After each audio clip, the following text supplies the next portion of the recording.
الحمدللہ وکفا وسلام علی عبادہ الذین اصطفى اما بعد بسم اللہ الرحمن الرحیم عن انس رضی اللہ تعالی عنہ عن النبی صلی اللہ علیہ وسلم قال لا يؤمن احدکم حتى يحب لأخیہ ما يحب لنفسه رواہ البخاری و مسلم۔ محترم ناظرین و سامعین، حضرت مولانا منظور نعمانی صاحب رحمۃ اللہ علیہ کی کتاب معارف الحدیث سے ایک مختصر حدیث آپ کی خدمت میں لے کر حاضر ہوئے ہیں، اور اس کا ترجمہ اور مختصر تشریح اس ویڈیو کے اندر ہم آپ کے سامنے پیش کریں گے۔ سب سے پہلے اس حدیث کا ترجمہ کرتے ہیں۔ عن انس رضی اللہ تعالی عنہ، حضرت انس رضی اللہ تعالی عنہ سے روایت ہے، عن النبی صلی اللہ علیہ وسلم کہ نبی کریم صلی اللہ علیہ وسلم سے حضرت انس روایت کرتے ہیں، قال لا یؤمن احدکم، نبی کریم صلی اللہ علیہ وسلم نے فرمایا کہ تم میں سے کوئی شخص ایمان والا نہیں ہو سکتا حتی یحب لاخیہ، یہاں تک کہ اپنے بھائی کے لیے پسند کرے ما یحب لنفسہ، جو وہ اپنے لیے پسند کرتا ہے۔ یہ حدیث صحیح بخاری اور صحیح مسلم سے لی گئی ہے۔ صحیح بخاری اور صحیح مسلم احادیث کی معتبر کتابوں میں سب سے مستند ترین دو کتابیں ہیں، جن کا شمار صحاح ستہ کی پہلی دو کتابوں کے اندر ہوتا ہے۔ امام بخاری رحمۃ اللہ علیہ کی کتاب صحیح بخاری کا مرتبہ اور مقام تمام محدثین اور علماء کے درمیان مسلم ہے کہ امام بخاری رحمۃ اللہ علیہ نے اس بات کا التزام کیا ہے کہ اپنی کتاب کے اندر کوئی ایسی حدیث روایت نہیں کی جس کی سند میں کوئی ضعیف راوی ہو، نہ کوئی موضوع روایت اپنی کتاب میں ذکر کی ہے۔ اسی طریقے سے امام مسلم رحمۃ اللہ علیہ نے امام بخاری رحمۃ اللہ علیہ کی اتباع کرتے ہوئے اپنی کتاب کو موضوع اور ضعیف روایات سے خالی رکھا ہے۔ اور یہ حدیث حضرت انس رضی اللہ تعالی عنہ سے مروی ہے۔ حضرت انس رضی اللہ تعالی عنہ حضور سرور کونین صلی اللہ تعالی علیہ وسلم کے وہ جلیل القدر صحابی ہیں جن کو نبی کریم صلی اللہ علیہ وسلم کی 10 سال خدمت کرنے کا شرف حاصل ہوا، اور بچپن میں حضرت انس رضی اللہ تعالیٰ عنہ حضور صلی اللہ تعالیٰ علیہ وسلم کے گھر کے اندر رہا کرتے تھے، اور دن رات حضرت انس رضی اللہ تعالیٰ عنہ نبی کریم صلی اللہ علیہ وسلم کی خدمت کیا کرتے تھے۔ اور حضرت انس رضی اللہ تعالیٰ عنہ حضور صلی اللہ علیہ وسلم کے اخلاق کریمانہ کو بیان کرتے ہوئے فرماتے ہیں کہ میں نے 10 سال تک نبی کریم صلی اللہ علیہ وسلم کی خدمت کی، لیکن 10 سال میں ایک دفعہ بھی حضور صلی اللہ علیہ وسلم نے مجھے کسی بات پر ملامت نہیں کی، مجھے کسی بات پر ڈانٹا نہیں، نہ کسی بات کے بارے میں یہ فرمایا کہ تم نے یہ کام کیوں کیا، اور نہ کسی کام کے بارے میں یہ فرمایا کہ تم نے یہ کام کیوں نہیں کیا۔ تو حضرت انس رضی اللہ تعالیٰ عنہ نے دن رات خلوت اور جلوت میں، تنہائی میں اور بڑی محفلوں میں نبی کریم صلی اللہ علیہ وسلم کو دیکھا، آپ صلی اللہ علیہ وسلم کی زندگی کا بہت قریب سے مشاہدہ کیا،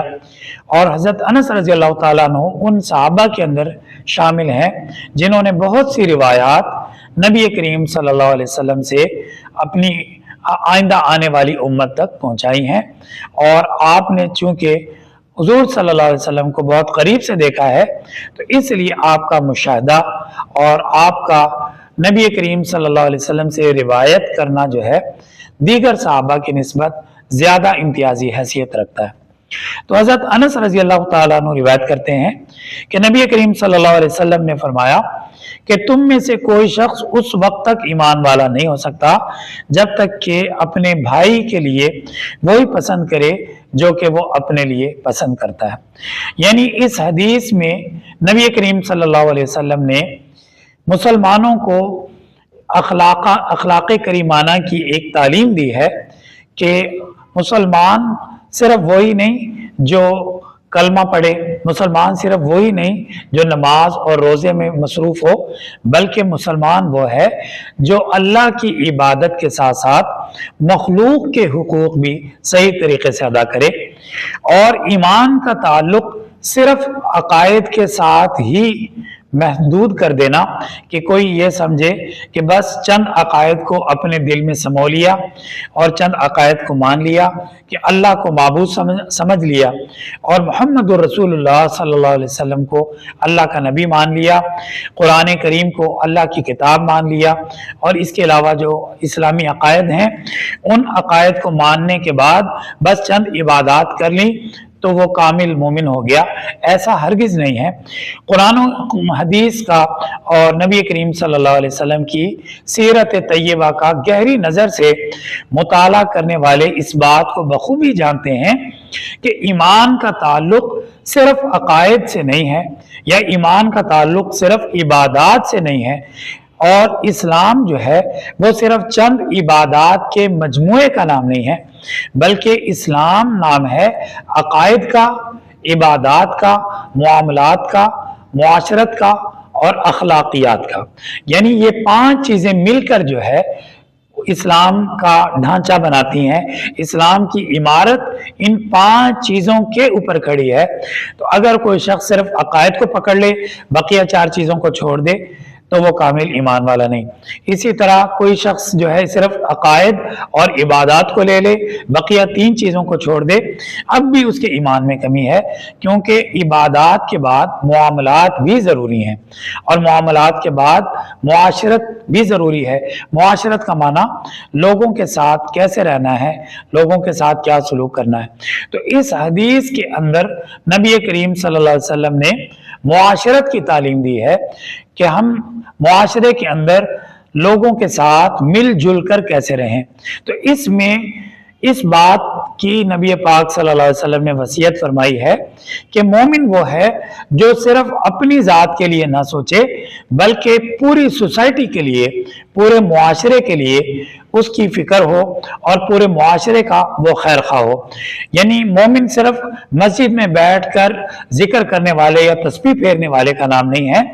بلکہ مومن وہ ہے جو اللہ رب العزت کی بندگی کرنے کے ساتھ ساتھ پورے معاشرے کی فکر کرنے والا ہو، اور پورے معاشرے کی فلاح و بہبود کا خیال ہر وقت اس کے ذہن میں سمایا رہتا ہو، کہ ہر وقت وہ یہ سوچے کہ میں اپنی سوسائٹی کے لیے، اپنے معاشرے کے لیے، اپنے محلے داروں کی بھلائی کے لیے کیا کر سکتا ہوں، اور جتنا وہ بہتر ان کے لیے کر سکتا ہے اتنا کرنا اس کے لیے ضروری ہے۔ یعنی اگر ایک شخص جو ہے وہ کوئی بھلائی کا کام کرنے پر قادر ہے، لیکن وہ صرف اس لیے نہیں کرتا کہ مجھے کیا ضرورت ہے کہ میں کسی کی خیر خواہی کروں، تو گویا کہ اس کے ایمان میں یہ واضح طور پر کمی ہے، کیونکہ ایک جگہ پر نبی پاک صلی اللہ علیہ وسلم نے فرمایا الدین النصیحہ، کہ دین سراپا نصیحت کا نام ہے، یعنی خیر خواہی کا نام ہے۔ صحابہ کرام نے عرض کیا کہ خیر خواہی سے کیا مراد ہے؟ تو نبی کریم صلی اللہ علیہ وسلم نے فرمایا کہ خیر خواہی سے مراد یہ ہے کہ اللہ کے لیے خیر خواہی ہو، اللہ کے رسول کے لیے خیر خواہی ہو، اور عام ایمان والوں کے لیے خیر خواہی ہو۔ یعنی جو شخص مسلمان ہے وہ خود غرضی والی زندگی ہرگز نہیں گزار سکتا، اور نامسلمان کے لیے یہ جائز ہے کہ وہ خود غرضانہ زندگی بسر کرے۔ وہ یہ سوچے کہ مجھے صرف اپنی زندگی سے مطلب ہے، مجھے صرف اپنے روزگار سے مطلب ہے، مجھے صرف اپنی تجارت سے مطلب ہے، مجھے صرف اپنے کھانے پینے سے مطلب ہے۔ کوئی دوسرا مسلمان مجھے کوئی غرض نہیں، اس کی مجھے کوئی فکر نہیں، تو اس کے ایمان میں کمی ہے۔ تو یہاں پر نبی پاک صلی اللہ علیہ وسلم نے فرمایا کہ مسلمان وہ ہے جو چیز وہ اپنے لیے پسند کرتا ہے دوسروں کے لیے بھی اسی کو پسند کرے، اور جب تک اس کے اندر یہ بات پیدا نہ ہو جائے کہ جو بات وہ اپنے لیے پسند کرتا ہے دوسرے کے لیے وہ پسند نہیں کر رہا، تو گویا کہ ابھی اس کے ایمان میں کمی ہے، ابھی وہ کامل مومن نہیں بنا۔ جس طرح ہر شخص یہ چاہتا ہے کہ اس کے ساتھ عزت و تکریم والا معاملہ کیا جائے، اس کے ساتھ حسن سلوک کیا جائے، تو اسی طرح ہر مسلمان کے لیے ضروری ہے کہ وہ دوسرے کی عزت و تکریم کرے، دوسرے کی خیر خواہی کرے۔ جس طرح